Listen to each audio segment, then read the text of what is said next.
A veces, la evidencia que termina una investigación no aparece en la escena del crimen ni en un laboratorio forense. Aparece en la boca de alguien que ayer estuvo del otro lado.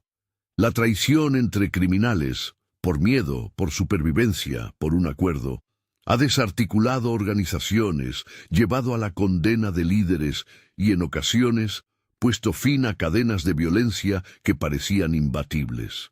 Este es un recuento de 10 crímenes horribles que fueron resueltos, en gran medida, por la decisión de uno o varios cómplices de hablar. Si esta historia te interesa, suscríbete y quédate hasta el final. Llegarás a un cierre que invita a pensar en justicia y consecuencias.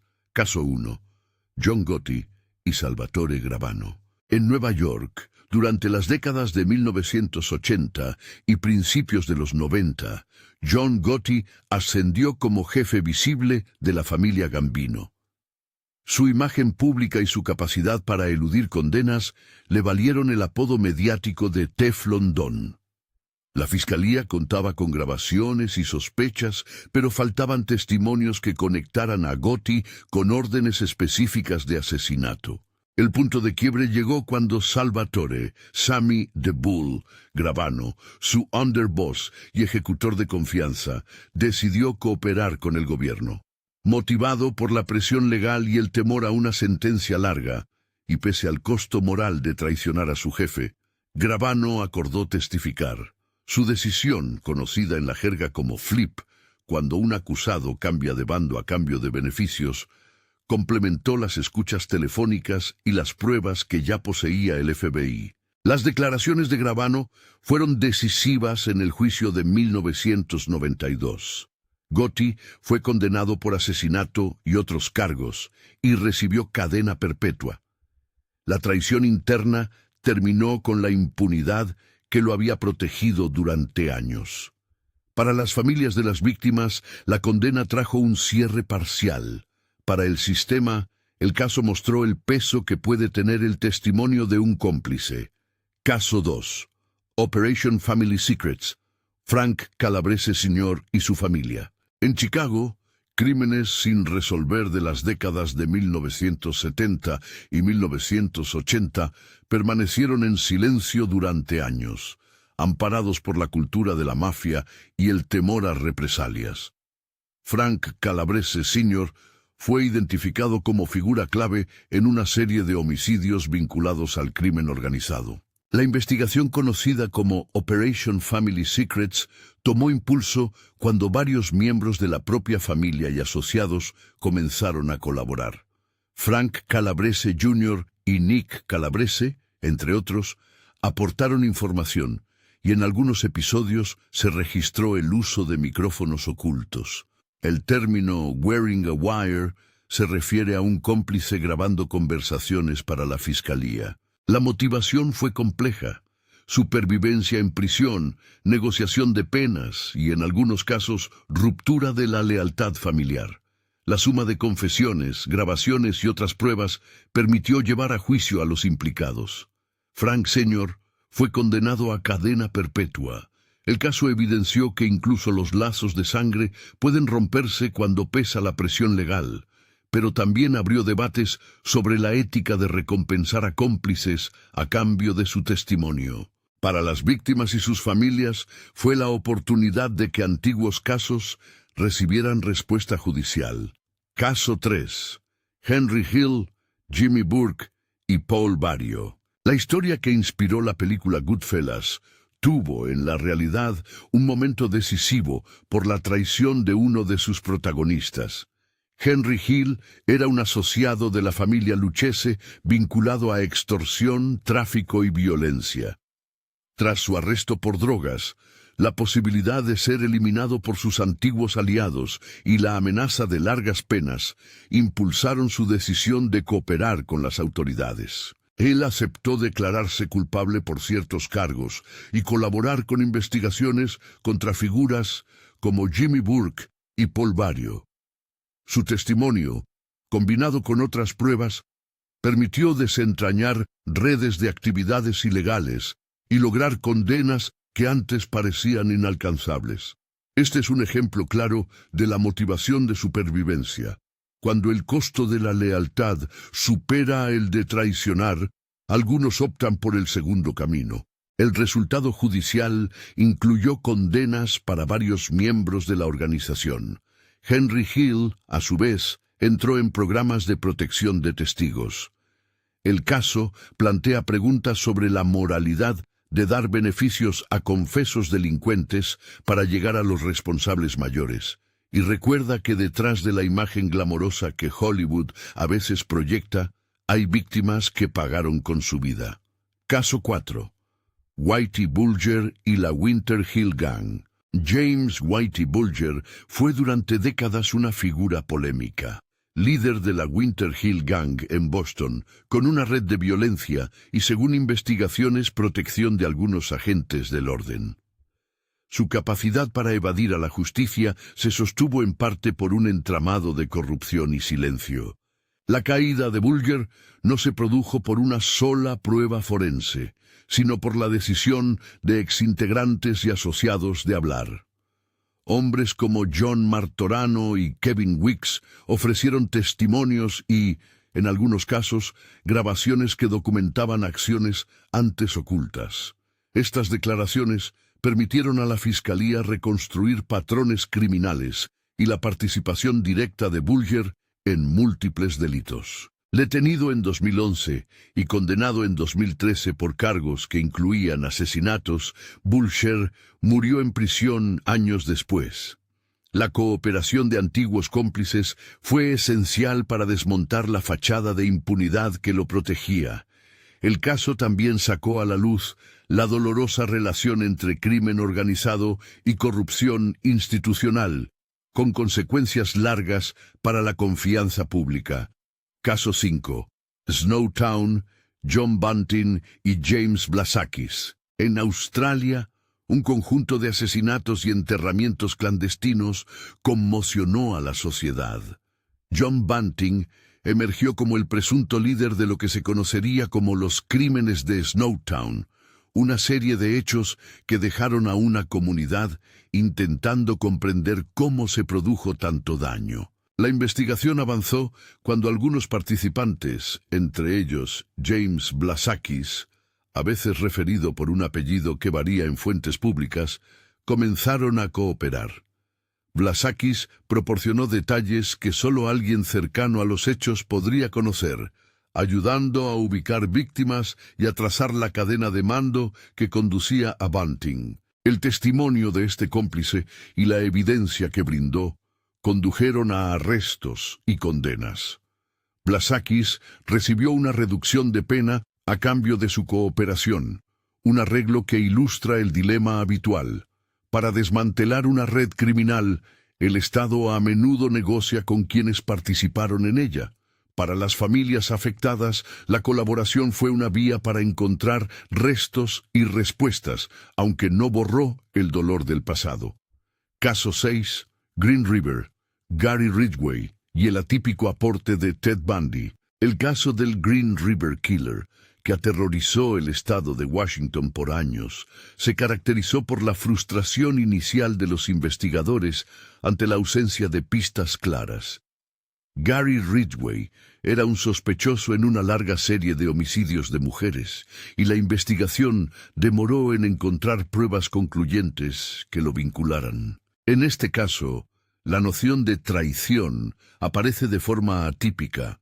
Ted Bundy, otro asesino en serie encarcelado y condenado, colaboró con investigadores en entrevistas donde aportó observaciones sobre el comportamiento y los métodos de un asesino sexual en serie.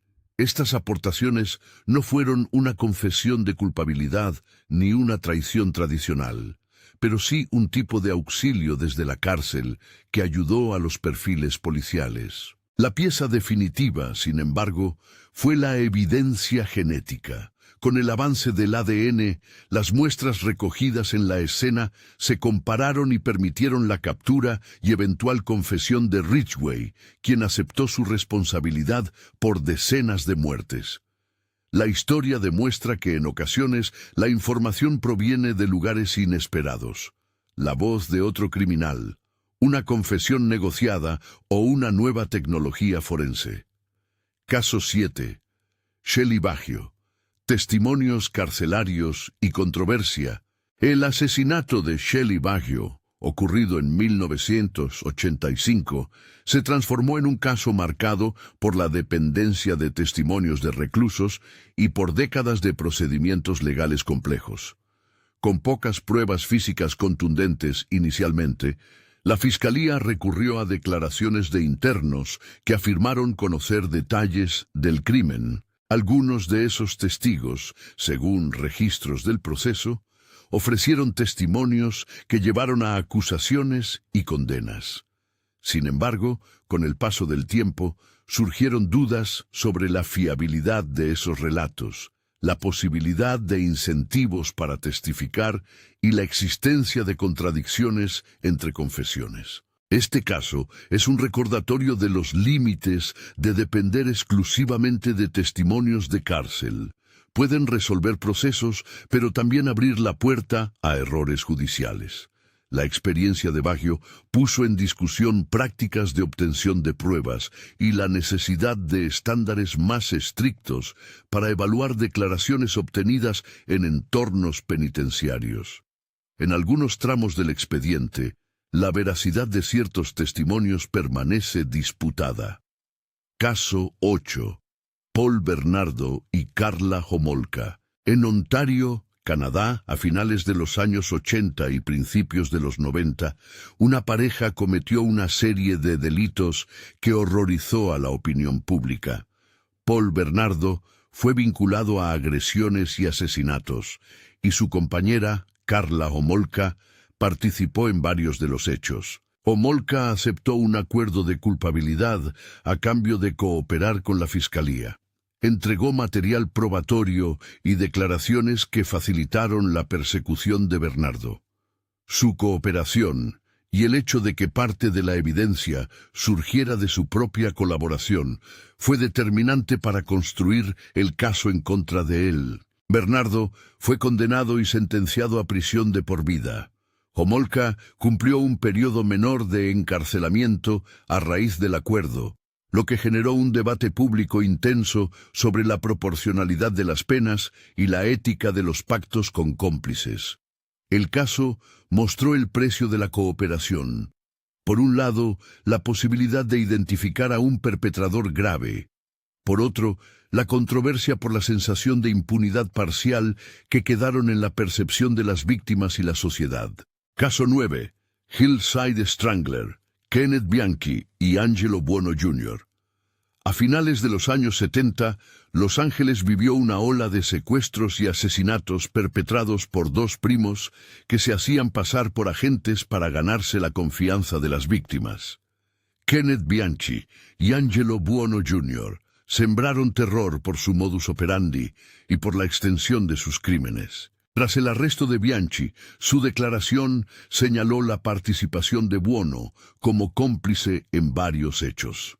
En ocasiones, la motivación para señalar a un socio es intentar reducir la propia responsabilidad o evitar cargos en otros lugares. En este caso, la identificación cruzada permitió a la Fiscalía construir un caso más sólido contra el dúo. Buono fue condenado y recibió largas penas. Bianchi, en distintos momentos procesales, cambió versiones y ensayó defensas que variaron desde negar su participación hasta admitir crímenes en otras jurisdicciones. El episodio subraya cómo la ruptura entre cómplices puede ser la herramienta que identifica a redes criminales, aunque también destaca la complejidad de evaluar la veracidad de confesiones que cambian con el tiempo. Caso 10. Dean Corll, Elmer Wayne Henley y David Brooks. Uno de los episodios más oscuros en la historia criminal de Houston involucró a Dean Corll y a jóvenes cómplices que facilitaron una serie de crímenes. Corll, el presunto artífice, actuó con ayuda de adolescentes que participaron en secuestros y asesinatos. La trama terminó de forma dramática cuando Elmer Wayne Henley, enfrentado al peligro inminente de convertirse en otra víctima, disparó contra Corll y lo mató. Henley, tras ese acto, confesó y guió a la policía hacia fosas donde se encontraban víctimas. Su acción, aunque motivada por la supervivencia, implicó una ruptura absoluta con el líder del grupo. Henley y otros cómplices fueron juzgados y condenados por distintos cargos. Este caso ilustra una forma directa de traición. Cuando la amenaza sobrepasa el pacto criminal, un cómplice puede volverse colaborador y, al hacerlo, revelar años de delitos. Para las familias, el hallazgo de los restos fue un alivio doloroso. Para la comunidad, un recordatorio de la vulnerabilidad de jóvenes atrapados en redes de violencia. Reflexión final. A lo largo de estos 10 casos se repiten patrones y diferencias. La motivación para traicionar varía. Miedo a la muerte, deseo de evitar largas condenas, búsqueda de redención, presión de las autoridades o incluso el cálculo frío de negociar penas. Las herramientas que sellaron las investigaciones también cambian. Escuchas telefónicas, wiretaps, confesiones, testimonio en juicios, evidencia forense como el ADN y, en ocasiones, información aportada por otros criminales desde la cárcel. Estas traiciones han sido, en muchos episodios, la llave que abrió cajas cerradas durante décadas. Pero también plantean dilemas éticos. ¿Hasta qué punto es justificable ofrecer reducciones de pena a quienes participaron en delitos graves? ¿Qué precio moral se paga por obtener la verdad a cambio de beneficios para culpables? Y por encima de todo, ¿qué justicia alcanza a las víctimas cuando las negociaciones y las controversias persisten? No hay respuestas simples. La historia muestra que la justicia puede avanzar gracias a la valentía o al interés individual de un traidor, y que esa misma dinámica puede dejar secuelas duraderas en familias y comunidades. Lo que sí resulta claro es que, sin esas rupturas internas, muchos responsables seguirían impunes. Comparte en los comentarios qué caso te impactó más y por qué. Si te interesan análisis como este, suscríbete para más historias que exploran cómo se resuelven los crímenes cuando los silencios se rompen.